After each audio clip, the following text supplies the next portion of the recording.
Hello hello hello hello అందరికీ నమస్కారం. ఎలా ఉన్నారు? బ్రహ్మాండంగా ఉన్నారు, నాకు తెలుసు కదా. మరి ఈరోజు రావు గారు రాచబండ్లోకి వచ్చిన సెలబ్రిటీ ఎవరయ్యా అంటే నేను చెప్పేస్తాను. మరి కోతంతా ఈ వీడియోకి ఒక లైక్ ఇచ్చేసి, అలాగే మన కేకే న్యూస్ని ఎవరైతే సబ్స్క్రైబింగ్ చేసుకోలేదో కోతంతా చేసేసుకుని నన్ను ఎంకరేజ్మెంట్ చేసే పనిలో ఉండండి. ఎవరు బాబు? ఓహోహో, నోరా తిప్పలు తేకే వీపుకి అనేది పాత సామెత, నోరా తిప్పలు తేకే ఒంటికి ఇంటికి అనేది కొత్త సామెత. జైలు రుచి చూసేదాకా అంబటి నిద్రపోలేదు, ఇప్పుడు అదే తీట పేర్నికి అంటినట్లుంది. రెడ్ బుక్లో పేదల బియ్యం నొక్కేసిన దొంగగా ఒకసారి బుక్ అయిన నాని మూసుకుని కూర్చోవలసింది పోయి నోటుకొచ్చినట్లు మాట్లాడుతూ ఉన్నాడు. సరే, బాసు కళ్ళల్లో ఆనందం చూడడానికి అలా మాట్లాడినా పాత కేసు తిరగదోడితే వృద్ధ దంపతులు ఇద్దరు జైల్లో చెప్పకూడు తినాలి. సరే, ఈతగాడికి అన్ని అలవాటే అనుకున్నా పాపం గొడవను ఉంది ఆమె పేరు మీద. అలాంటప్పుడు ఎందుకు వచ్చిన సిక్కులని మూసుకుని కూర్చోకుండా పేరుని తెగ అరుతా ఉన్నాడు. జైలు కాడ కొట్టొచ్చినట్లు కనపడతా ఉంది, చేసేది ఏమీ లేదు. మనం వేడుక చూడడమే. ఇదిగో కెమెరాలు గొట్టాలు కనిపిస్తే చాలు రెచ్చిపోవడం అలవాటేగా. అలవాట్లో పొరపాటుగా పేరుని వచ్చేసాడు. ఇదిగో ఈతగాడి బాధ ఏందో చూద్దాం రండి. ఇదిగో క్యారీ బ్యాగులు నాని మొదలెట్టవో నీ సూతుకోవాలా. నారా లోకేష్ గారు ఈ రాష్ట్రానికి విద్యాశాఖని వెలగబెడుతున్నారు. ఆయన విద్యాశాఖ మినహా, విద్యాశాఖ సంబంధితమైన విషయాలు మినహా అన్ని విషయాలు నాయేనంటాడు, అన్ని విషయాలు నేనేనంటాడు. నేనే ఫ్యాక్టరీలు అంటాడు, నేనే ఫ్యాక్టరీలు తెస్తున్నానంటాడు, నేనే ఉద్యోగాలు కల్పిస్తున్నానంటాడు, 20 లక్షల ఉద్యోగాలు, నేనే రాష్ట్రాన్ని ఓడబడుతున్నానంటాడు, నేనే ఈ రాష్ట్రాన్ని బాగు చేస్తున్నానంటాడు, ఈ రాష్ట్రంలో రోడ్లు నేనే వేస్తున్నానంటాడు. ఒకటి కాదు, ఈ రాష్ట్రంలో చీమ చిట్టుకుమన్నా కూడా నేనే అంటాడు. ఎవరన్నా అక్రమ కేసు కడితే నాదే, నేనే కట్టించానంటాడు. రెడ్ బుక్ అంటాడు, రెడ్ బుక్ రుచి చూసారా అంటాడు. ఇన్ని మాట్లాడతాడు. కార్యకర్తలతో చప్పట్లు కొట్టించుకుంటాకి జగన్మోహన్ రెడ్డి గారిని సైకో అని నోటుకు వచ్చినట్టు మాట్లాడతావు, ప్రగల్భాలు పలుకుతావు. ఉత్తర కుమార ప్రగల్భాలు మాత్రం విపరీతంగా మాటలు కోటలు దాటిస్తాడు నారా లోకేష్ నాయుడు గారు. ఓ తొర్రినాని మాటలు కోటలు దాటించేదెవరో, వై నాట్ 175 అని బడాయి కౌర్లు చెప్పింది ఎవరో జనానికి మా బాగా తెలుసులేవా.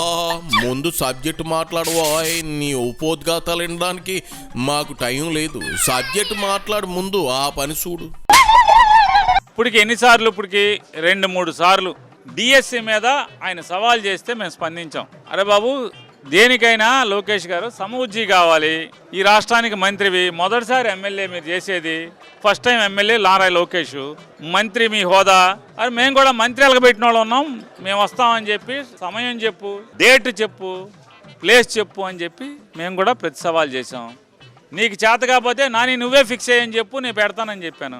దానికి ఒలకో పలకో ఇవాళ కార్యకర్తలతో 4 గోడల మధ్య చప్పట్లు కొట్టించుకుంటాకి జగన్ రావట్లేదు, నేను పిలుస్తున్నాను, పిలిస్తే రావట్లేదు. నారా చంద్రబాబు నాయుడు గారిని రమ్మను, జగన్మోహన్ రెడ్డి గారు వస్తాడు. డిఎస్సి మీద చర్చించడానికి నారా చంద్రబాబు నాయుడు గారిని రమ్మను, జగన్మోహన్ రెడ్డి గారు వస్తాడు. ఓకలో ఏకలా అంటాడు, రాజకీయ సన్యాసం తీసుకున్నాడువి, నీతో శనబాబుకి పోలికేంటినా అని. ఓ పాలి మీసానికి రంగు, జుట్టుకి కలర్ వేయకుండా 6 రోజులుండు, ఆ వల్లభనేని వంశీకి తాతలాగా ఉంటావు. నువ్వు యూత్ లీడర్ అయినా లోకేష్ బాబు మీద సవాలు ఇసురుతావా? నీ రేంజ్ ఏంది, నీ స్టాండర్డ్ ఏంది నాని? నువ్వు మంత్రిగా చేస్తే పీకి పక్కన ఎట్టాడు జగన్, మర్చిపోయేవా? 2 ఏళ్ల మంత్రివి, నువ్వు కూడా మాట్లాడితే అట్ట. ఆయన విద్యాశాఖ మంత్రి డిఎస్సి గురించి మాట్లాడాలి కానీ బాబు గారు ఎందుకు మాట్లాడతారు? అది సరే, రివాజ్ అనుకుంటే మరి జగన్ ఎందుకు పదే పదే ట్వీట్లు ప్రెస్ మీట్లలో గొంతు చింపుకుంటా ఉన్నాడు డిఎస్సి మీద? మీలాంటి శంశాలు మాట్లాడితే చాలు కదా. ఆయన మూసుకోమని ముందు వాగుతున్నాడు కాబట్టే కదా సవాల్ విసిరింది. దమ్ము ధైర్యం ఉంటే చర్చకు జగన్ రావచ్చు కదా. నువ్వు వత్తా అంటున్నావు ఏంది? ఇది ఏమైనా అంబటి ఏర్పాటు చేసిన మసాజ్ పార్లర్ అనుకున్నా? నే పోతా అని ఎగబడ్డానికి నువ్వు చర్చిద్దాం అనుకుంటున్నావా లోకేష్ గారు? నేను రెడీగా ఉన్నానని ఇప్పుడు బోళన్ సార్లు చెప్పాను. మళ్ళీ చెప్తున్నా, మీకు చావు ఉంటే చేతనైతే పేరు నాని వస్తాడు. దేని డిఎస్సి మీద దేని గురించి మాట్లాడటాకైనా పాపాలు చేసి తప్పులు చేసి పవిత్రమైనటువంటి టీచర్ ఉద్యోగాల్లో దొంగతనాలు చేసి ఇవాళ నీ కార్యకర్తలకి లేకపోతే నీ ఎంబడి తిరిగిన వాళ్ళకి ఉద్యోగాలు వేసి ఇవాళ నీతి కబుర్లు చెప్తున్నారు మీరు. చెప్పండి, ఎవరైనా సరే ఎస్సీఆర్టీకి డిఎస్సికి లేదా ఎగ్జామినేషన్స్కి అందరూ ఒకడే ఉంటాడా? అన్ని ఒకే పోస్టులా? ఎవరిదాడు ఉండాలి, ఒక్కొక్క అధికారి ఒకడు ఉండాలా? ఈ డిఎస్సి ఎంత దిక్కుమాలిన డిఎస్సి అంటే నారా లోకేష్ నాయుడు జబ్బలు కొట్టుకున్నటువంటి ఈ డిఎస్సి పరీక్ష పేపరు ఒకడే తయారు చేస్తాడు, పరీక్ష ఒకటే పెడతాడు, ఒకడే దిద్దుతాడు, ఉద్యోగాలు కూడా అతనే పిలుస్తాడు. ఇది ఇంత డొల్ల కాదా అని అడుగుతున్నాను నేను. అంటే జగన్ దగ్గర మ్యాటర్ లేదని ఒప్పేసుకుంటా ఉన్నావా పేరుని? నువ్వే హోదాలో వస్తావు, మొన్నటి ఎన్నికల్లో పోటీ చేయలేదు, కొడుకుని నిలబెట్టి గుండు కొట్టించుకున్నోడివి, కొడుకునే గెలిపించుకోలేనోడివి, నువ్వు వచ్చి పీకిందేటి? ఏం పులివెందుల పిల్ల ఎలహంకలో దాక్కుంటుందా? దమ్ముంటే రమ్మను అని లోకేష్ తొడగొట్టుతుంటే మెట్ట మధ్యాహ్నం రగ్గు కాపుకుని అడుగుతున్నాడా జగన్ రెడ్డి? సేవలోనే పుట్టాడా? నాకు డౌటే. మాట్లాడితే నేను వస్తా అనడం మాని, ముందు అసలు నువ్వు ప్రత్యక్ష రాజకీయాల్లో కొనసాగుతున్నావా, మళ్ళీ బందర్లో పోటీ చేయబోతున్నావా? ముందు అది చెప్పు. బియ్యం దొంగకి నారా లోకేష్ బాబుతో పని ఏముంటది? ఆయన ఎందుకు స్పందిస్తారు? ఈ చిన్న లాజిక్ని పీత బుర్రకి ఎందుకు తట్టలేదు తొర్రిపళ్ళనా అని. అంటే తప్పులు కప్పిపుచ్చుకుంటాకి అన్ని చేతుల్లో అన్ని పాత్రలో వాళ్ళే పోషిస్తారు, పైన కింద అన్ని చోట్ల. ఎక్కడ చెక్స్ అండ్ క్రాస్ చెక్స్ కూడా ఎక్కడ ఉండవు. డిఎస్సి అంటే ఏంటి? జిల్లా selection committee, district selection committee. మరి జిల్లా కలెక్టరేట్లో మీరు డిఎస్సి లిస్టులు పెట్టాలి కదా, మరి ఎక్కడ పెట్టారు? సెక్రటరియట్లో పెడతాం ఏంటి? జిల్లా కలెక్టరేట్ల దగ్గర ఎందుకు మీకు పెట్టే చావలేదు అని అడుగుతున్నా. ఆ రోజు ఎందుకు పెట్టలేదు? పెట్టాలి కదా. 1:1 పిలిచి మెరిట్ వెరిఫికేషన్, మెరిట్ సర్టిఫికేట్లు వెరిఫై చేశారు.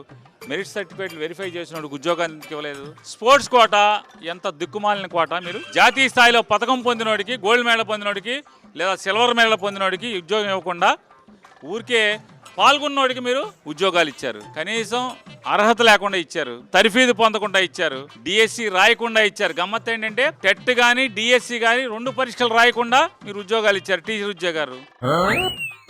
నీ తాసారావులో బొడ్డు క్యారీ బ్యాగులు బందర్నాని నువ్వు పిచ్చోడివయ్యా. చెబుతుంటే అందరూ నేను నమ్మలేదు, కానీ ఇప్పుడు నీ వాగుడు చూస్తూ ఉంటే నిజమేనని డౌట్ కొట్టేస్తూ ఉంది. నువ్వు శనీశ్వరుడికి తక్కువ, చిత్తకార్తికి ఎక్కువ అన్నట్టు అనిపిస్తూ ఉంది. లేకపోతే ఏంది? టాట్ డిఎస్సి రాయకుండా డిఎస్సి పోస్టులు ఇవ్వడం ఏంటి?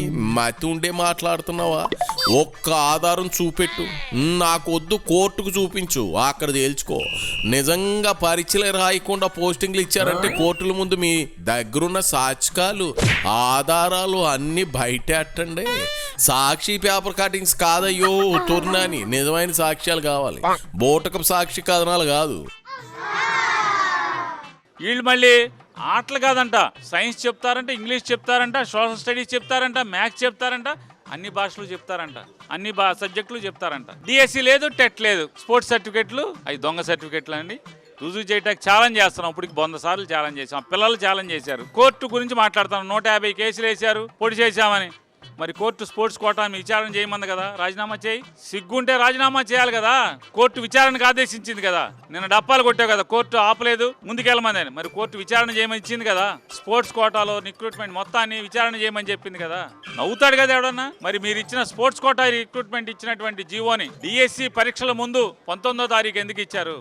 డిఎస్సి పరీక్షలు పూర్తయిపోయి రిక్రూట్మెంట్ పూర్తవగానే ఎందుకు ఆ జీవోని మళ్ళీ మార్చారు? ఎందుకు మార్చారు? దొలతనం అది కాదా? తప్పుడుతనం అది కాదా? చూడు నాని, మా ఊరిలో బ్యాడ్ బేబీ ఉండేది, అది అంతే. మ్యాటర్ లేనోడు వస్తే 2 ఇంతలు డబుల్ ఛార్జ్ చేసేది. అర్థం కాలేదా? నీలా మ్యాటర్ లేకుండా మాట్లాడితే అదే లేవా సబ్జెక్టు. ఆ సబ్జెక్ట్ లేకుండా మాట్లాడితే దాని దృష్టిలో ఆ మ్యాటర్ లేనట్టు. మరి నిన్ను దాన్ని చూసినట్లే రేపటి రోజున జనం చూస్తారు. ఆ చేత మూసుకునో మూలకూకో పెట్టింది తిని ఇదిగో సీపు లిక్కర్ తాగిపోజ్జు. ఈ ఏజ్లో క్యారీ బ్యాగులు ఎలా పెంచాలా, దట్టంగా రంగులు ఎలా ఇయ్యాలి అనేది ఆలోచించాలి. కానీ నువ్వు అంబటి ఏరే పనుల మీద దృష్టి పెట్టేస్తే మొదలకే మోసం రాగలరు. అదేంటి అని నన్ను అడక్కు. మీ బందరు జనాన్ని అడుగు చెబుతారు. ఈ సార్లే పేరుని అరిచి గొంతుపోయినట్లుంది. ఓ గోలీ సోడా తాగు. ఓహో, నువ్వు సోడా ఒట్టిదే తాగవు కాదు, ఇంటికి వెళ్ళి సీపు లెక్కల్లో కలుపుకుని తాగు. ఇక బయలుదేరినాని బయలుదేరు.